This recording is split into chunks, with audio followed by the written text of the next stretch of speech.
नमस्कार जय Jagannath मुनुस family kitchen को आपण मानक अनेक अनेक स्वागत।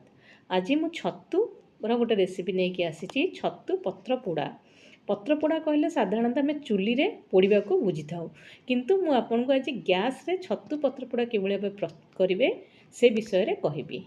तेबे आसंतु शिखिबा मु केमिति छतु पत्र पोड़ा करिछि। सेथि पई मु प्रथमे 200 ग्राम पाळ छतु नहीं जाइछि ताको भल भाव में धोईकी परिष्कार करके रखिदेछि। आपन चाहिले बटन छतु भी नहीं पारिबे। कखारु पत्र 8-10टी आउ खंडे कदली पत्र एभली भाव में मु कदली पत्र को काटिकी रखिदेछि आ कखारु पत्र को भल भाव में धोईकी रखिदेछि। आसंत प्रथमे मसला प्रस्तुत करवा। प्रथमे गोटे बाउल नहीं गली से गोटे चामच सोरिष, गोटे चामच जीरा, 8 ରୁ 10 कोला रसुण, खंडे छोट पियाज, 2टा सुखिला लंका, गोटे कंचा लंका याकू देकी मु गोटे फाइन पेस्ट करदेली।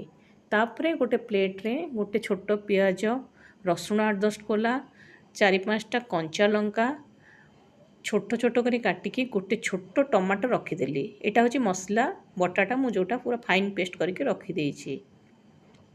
तापरे गोटे बाउल नहीं गली से बाउल रे प्रथमे मु जो छतु रखी धोईकी भल भाव ताकू पकईदेली। तापरे सेथिरे 2 चामच मसला बटा पकईदेली। तापरे सेथिरे हाफ चामच हलदी गुंड, कटा होइतिला छोट छोट करी कटा होइतिला जो पियाज, रसुण, गोटा रसुण पकेबे, रसुण को काटिबेनी, गोटा रसुण 8-10 कोला, कंचा लंका जोड़ा चीरा देकी मु रखी से चीरा देकी, कंचा लंका, टमाटो को पूरा छोट छोट करी काटिदेबे टमाटो। तापरे सेतरे आवश्यकता अनुसार लूण पकेकी ताको भल भाव में गोलेकी मु रखिदेली। 10 ରୁ 15 मिनिट पूरा एमती मेरिनेट करने ताको आमे छाड़ीदेबा। वर्तमान पाखापाखि 15 मिनिट हो गलानी। एबे मु कदली पत्र फास्ट नहीं गली ता उपरे कखारु पत्रटी को रखिदेली।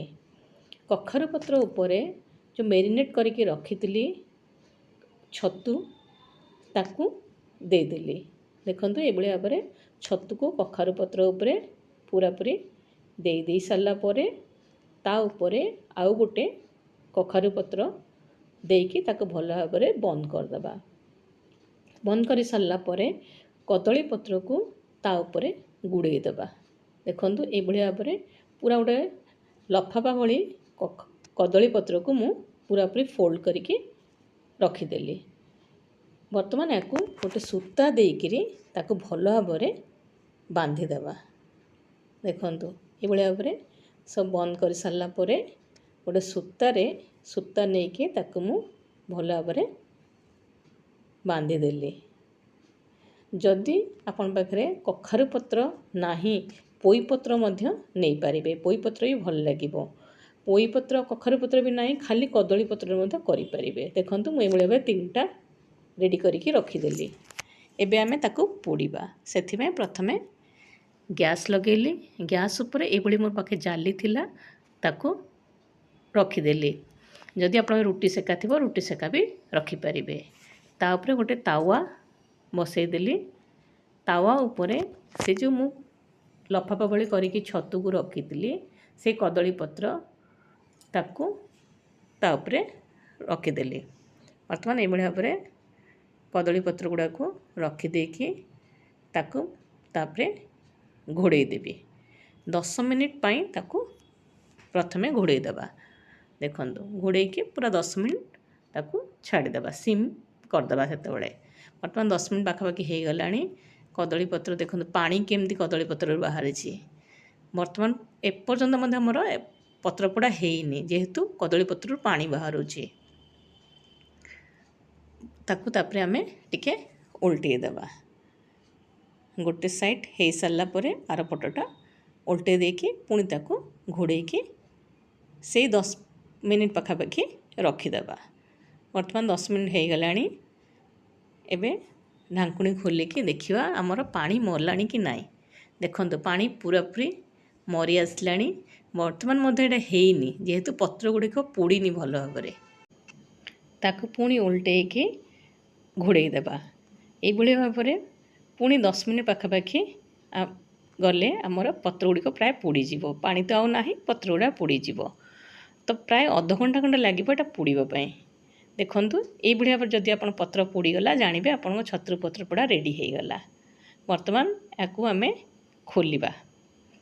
ଦେଖନ୍ତୁ କଦଳୀ ପତ୍ର ଗୁଡ଼ାକ ଫାଷ୍ଟ ବାହାର କରିଦେବା।